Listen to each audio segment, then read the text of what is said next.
that I really love. I'm a bigger guy, but I'm going to tell you that unless I'm really trying to hold the person down, I typically don't play heavy game. I want the guy on the bottom to have a little bit of movement when I want him to, right? So when we come through into the side control position here, my weight is on my knees and my elbows. Do you feel any pressure right now? No. It doesn't feel any pressure. So the side control, you can say, is kind of, it is pressure. It is holding in place. You know, this is the old school way. Knee in the hip. I'm down here. It helps the side control. And down, right? The trouble is that this is only good for stabilization. I can't submit him. I can't attack him. I can't do anything. All I can do is hang on to his end. So what happens when you have to start moving and getting into better positions? The thing is that as a bigger guy, and some of you guys can relate, that when we start playing against smaller guys, because a lot of times I've been a bigger person at my academy, everybody says, well, you're so strong. When you guys get a chance, whenever Chris submits you, just tell him, Chris, you're so strong.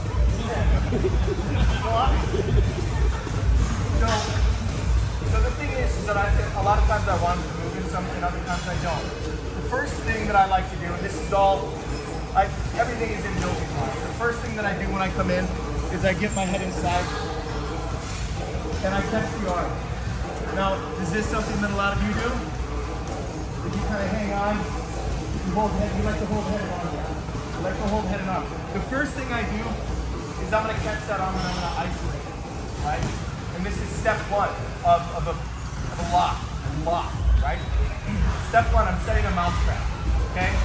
So the first thing I'm going to do is when I come in here, I'm maybe hold head and arm just to isolate him for a second, but then I'm going to come here.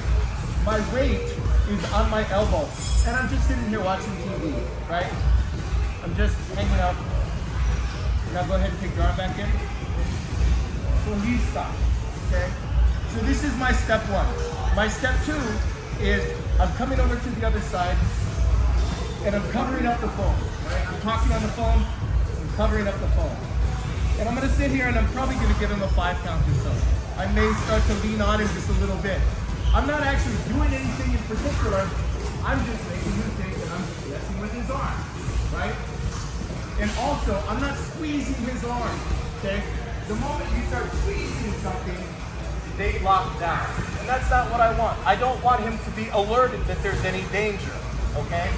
That's a big part of baiting, is that you don't want to alert them to any danger, okay? So, step one, I'm here, and I'm watching TV, talking on the phone. Step two, I'm covering up the phone. If I start coming here and he brings his arm around in front of me, I've got an Americana right here. Now, the beauty of the Americana is that it is it's a very fast submission, okay? All it is the entire Americana is just 2 wrist throws. That's all it is, okay? Sometimes when you get somebody who's really flexible, you just pull the elbow down a little bit, but really an Americana is just 2 wrist throws. That's all you gotta do. So when I'm in here, boom, step one, I'm talking on the phone. Step two, I'm covering up the phone. I kind of mess with him a little bit. Maybe I'll bring my elbow to my knee, right? And when I start doing this, he feels that he has room to bring his arm around in front. Boom. There I catch. My mouse trap is set, and it's just 2 wrist throws. Right? And he taps. 2 wrist throws. Yep. That's it. 1 and 2. 5 fingers, 5 fingers. And he drops. Okay? So, what's that? Try it on me, it doesn't work. Works on everyone but me. So this is step one. I want you guys to get together, come into your side control, both knees up, immediately, hand to your face, 2, elbow to your knees, and you're covering, okay? You can mess around a little bit, but like I said, I generally give it a 5 count before I move on, but this is step one. Step one, the guy's gonna put his hand in front of your face. 1, 2, curl, curl. All right? So let's say go. Grab it. We're going to my arm and then throw it back. Boom. He's not gonna do that again. Okay? And if he does, maybe he deserves it. Why? So right now, I'm sitting here waiting. If if I'm in a match, you know, at a certain point, I'm going to get hit for stalling. Okay. So now what I want to do is I still have this arm. Okay. So what I'm going to do now is he's not going to give this to me. I'm going to switch my hips. So I come here and I post on this foot. I switch my hips and I lean back. I'm not letting this go. I'm not letting my face go here. I have his arm isolated, my elbow is in. I'm gonna pass his head as I step over, and now I have a reverse arm lock, okay? So, this is number 2. You guys, if you guys need to change positions or change locations so you can see it better, let me know. So, I'm here, boom, I come here. He tries for the first one, boom, and he gets that, boom, takes it out. Boom, I switch my hips, baseball slide, right? Baseball slide, pass the head, boom, step over, scoop the head with my heel. I'm bringing my heel to my knee.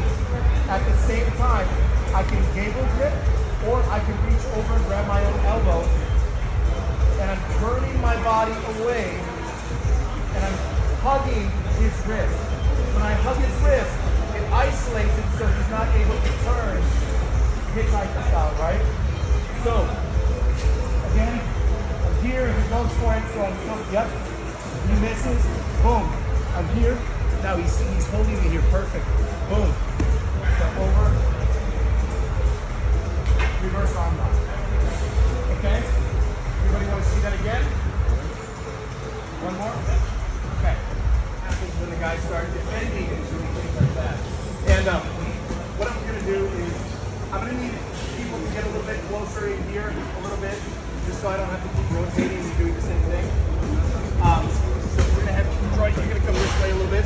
Okay, so the question came up, what happens when the guy starts defending, right? He starts doing this. Now there's times that I've just trucked through it, right? But I have a couple of submissions that I like to call my good jobs, right? So this guy is defending and he's doing a real good job of that, okay? He's not giving me that, but that's okay, because now I have a fun show, right? So now that I'm here, I've got a couple of them.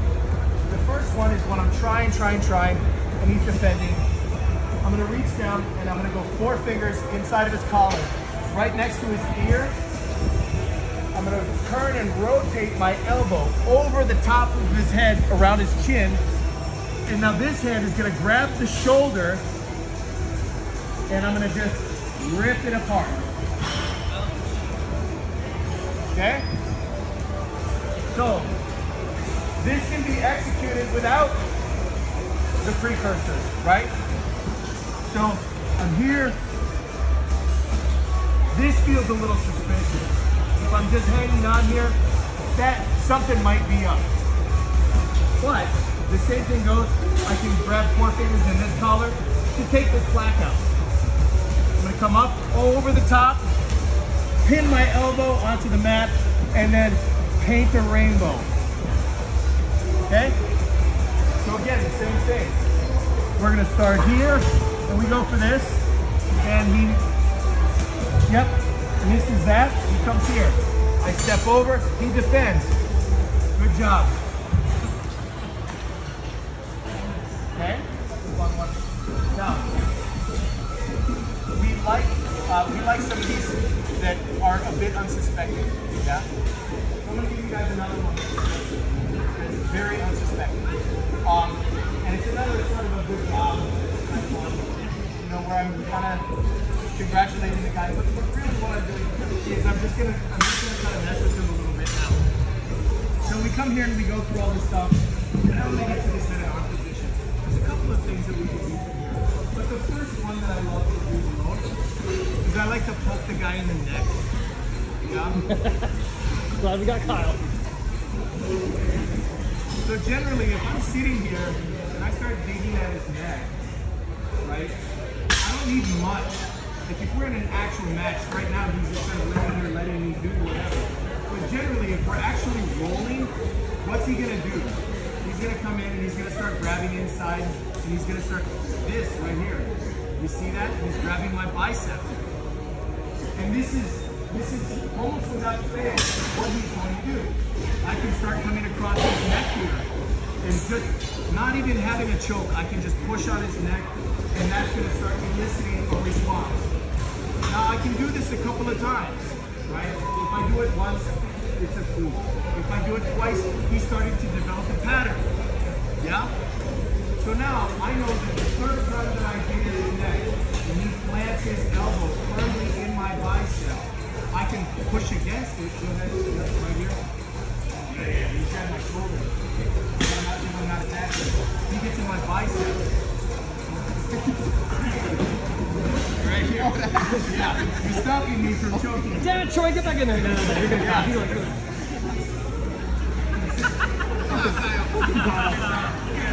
You gotta do it right. What is that?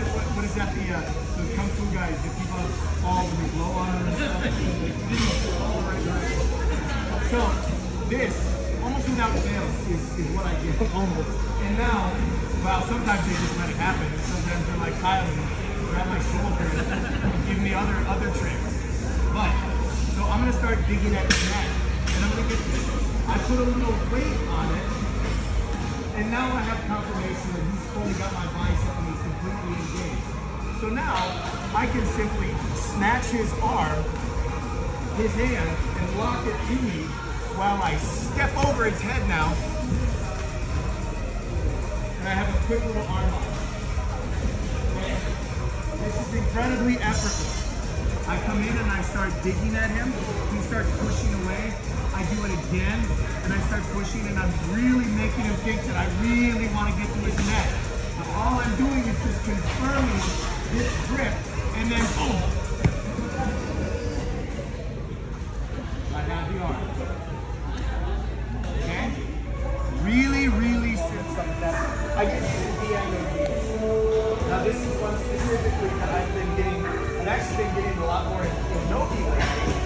And so this is actually, but it is a D technique. So I'm in the same position here. Now notice that my knee is just underneath his shoulder here. And what I'm going to do is in this position here, we all know this position where I'm grabbing the tricep material, I'm holding this called the head position, head side control. What I'm going to do instead is I'm just going to grab his elbow here and I'm just going to give him a gentle little pinch. Okay? What I'm going to also do at the same time is I'm bringing my elbow in, which is further isolating that arm. Okay? So now when he starts to try to take it out, I'm keeping my knee underneath his shoulder here so that he can't get this way. A lot of times what's going to happen as soon as I just feel that elbow. If I go like this, I don't like to hang out the material too much because the material can be like different things and it gives people the opportunity to break out of it. I like to grab the elbow just above, right on the bicep, just above.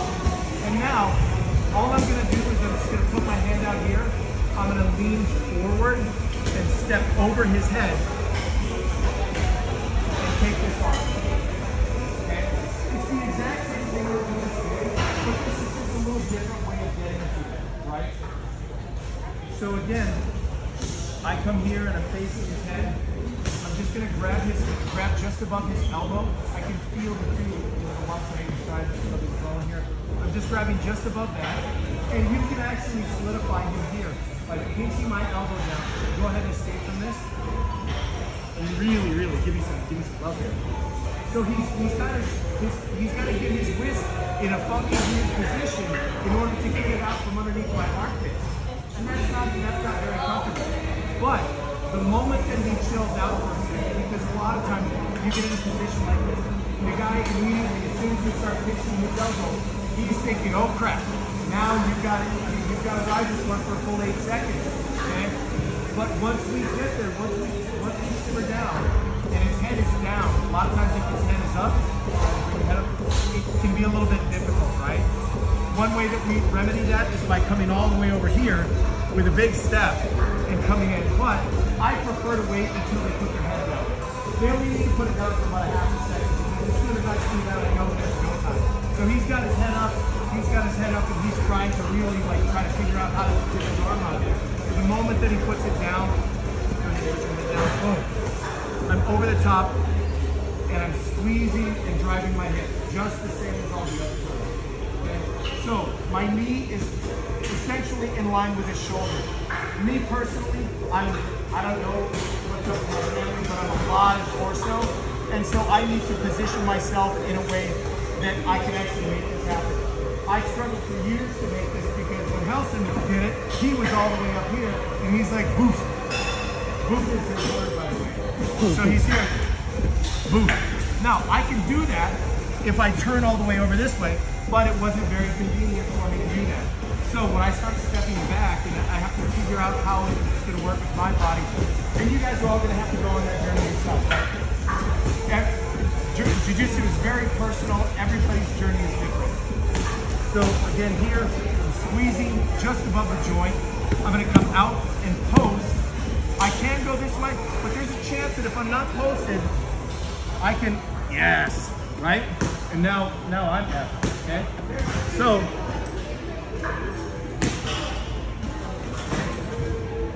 I'm here holding, I catch his elbow, my knee, I intentionally slide my knee back into, so I'm hip to hip with him, knee behind the shoulder, to put my hand out here, step over,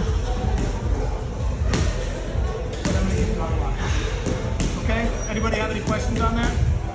One thing that nobody ever told me about jiu-jitsu is keeping your back straight is a really dumb idea. The reason why that is because when I keep my back straight, my shoulders are over my knees. So when he comes in and grabs my collar, he brings me down. I've been playing this shit game for the longest time. So instead, what I'm going to do first and foremost is, now let's say that he wants to sit up. Go ahead and sit up. Look at where he's sitting up. Look at his hinge. His hinge is in his hips, right? He's doing a sit-up, right? Now, what I'm going to do is I'm just going to bring my knees in just a little bit, and I'm going to get his butt off the mat. Now go ahead and do a sit-up. And now he's doing a crunch. The hinge has moved from his hips to his midsection. I'm already up, right? Now next, you guys ever look at, you guys see all the construction that's going on, you guys see the cranes, right? When do you see a crane that the thing is like it's off in the front like that, right? It's not. It sits way back here.